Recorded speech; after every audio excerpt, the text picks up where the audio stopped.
যারা শুনবেন, যারা একটু পুরনো দিনের মানে আজকের প্রজন্মের যারা আছে তারা হয়তো লিঙ্ক করতে পারবেন না, কিন্তু যারা একটু পুরনো দিনের তারা লিঙ্ক করতে পারবেন এই কথাগুলো মিনিংফুল কতটা।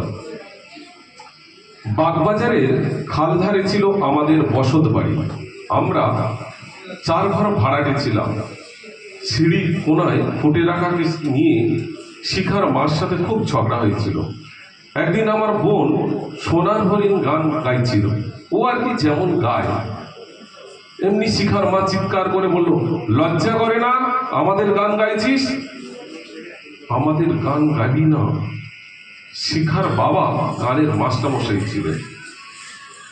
শাড়ি পরা বড় বড় মেয়েরা শিখার বাবার কাছে গান শিখতে আসতো। আমার মায়ের একটা জার্মান ব্রিডের হারমোনিয়াম ছিল।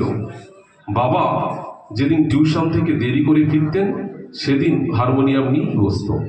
একদিন মা আমার সোনার হরিণ গান এটা গাইছিল। আমি অমনি ছুটতে গিয়ে ঠোঁটের উপর আঙুল চেপে ধরে চুপি চুপি বললাম, মা ওটা গেও না, গেও না, ওটা শিখাদের। মা অমনি ঘাড় কাত করে বলল, আল্লাদের, শিখাদের রবীন্দ্রনাথ। রবীন্দ্রনাথ সবার, এখন রবীন্দ্রনাথ ছাড়া আর চলা যায় না। তখন আমি স্কুলে ভর্তি হইনি। হাসি খুশি শেষ হয়ে গেছে। সেখানে রবীন্দ্রনাথের ছবি নেই। আমাদের বাড়ির দেয়ালে সংসার সুখের হয় রমণীর গুণে, ঠাকুরমার গুরুদেব, হনুমান দুপচিরে, রাম সীতা দেয়ার ছবি রয়েছে। একদিন মা দেয়ালের হাত বুলিয়ে দিয়ে দেখে বলল, দাঁড়া, একটা রবীন্দ্রনাথ বানাবো। তারপর রবীন্দ্রনাথ। তারপর বাবার নীল পলিস্টারের শাড়ির বোতাম পড়াতে পড়াতে বন্ধ করে আলমারির ভেতর থেকে বের করে আনলেন এমব্রয়ডারি বই, প্রজাপতি, গোলাপ, এসব কিছু। পরে একটা ছবি দেখলো, দাড়িওয়ালা বই। ইনি রবীন্দ্রনাথ। মা হাতের সুতোয় কালো কাপড়ের উপরে সাদা সুতোয় ফুটে উঠল রবীন্দ্রনাথ। আমার মা, দেবুদা 1 মিনিট, ও দেবুদা, ও দেবুদা, সরি, আমার মা পূর্ববঙ্গের লক্ষ্মীপুরের ক্লাস 8 অব্দি পড়েছিলেন। মা যেদিন পাত্রী রূপে দেখতে গিয়েছিল আমার পিসিমশাই মাকে গান গাইতে বলেছিলেন। মা শুনিয়েছিলেন কি গান গাবো আজি আনন্দ ধামে। পিসিমশার মা, পিসিমশা মাকে পছন্দ করেছিলেন। মার রবীন্দ্রপ্রীতি ঠাকুরদার কাছে গোপন করা হয়েছিল। ঠাকুরদা বলতেন রবীন্দ্রনাথ কবি নাকি, উনি বাঙালির চরিত্র হরণ করেছেন। কবি হলেন নবীন সেন, ডিএল রায়। মা আলমারির ভেতরে রেখে বই বের করে আনলেন।